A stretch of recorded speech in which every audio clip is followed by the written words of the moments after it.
When people look at me and they say, or especially if they have a full head of hair and they say, poor Rabbi Roth, look at his hair, it's balding, it's going, his hair is falling out fast. I usually like to respond by saying, how many people can actually claim that God is their barber?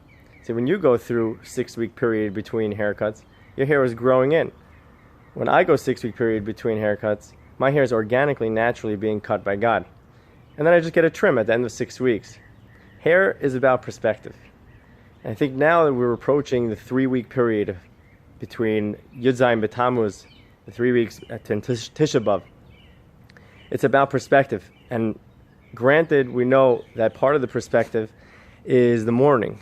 We're not supposed to focus on our vanity. We don't get haircuts during this 3-week period because we're not going to be vain. We're going to be focused on spiritual pursuits, not our material selves. But on a deeper level, I want to just maybe suggest that hair also is something that represents individuality. Hair cuts, hairstyle.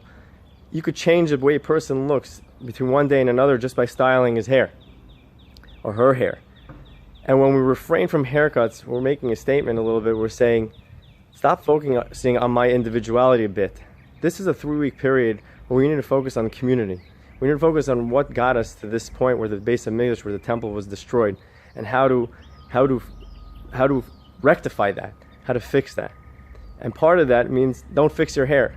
Don't focus on yourself and your individuality, even though individuality is a unique and important aspect of Judaism. During this 3-week period, we focus on the communal aspect. We focus on the achdus, on the oneness, on the unity, and not solely, and not directly, and not obsessively with our individuality.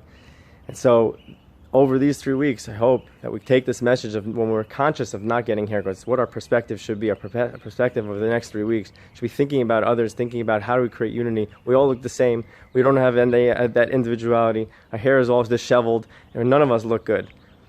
But that is part of that creation, of that unity, of that oneness that we're supposed to create. If this message resonates with you, please share it with others, especially those who are balding, to give them a little strength and chizuk.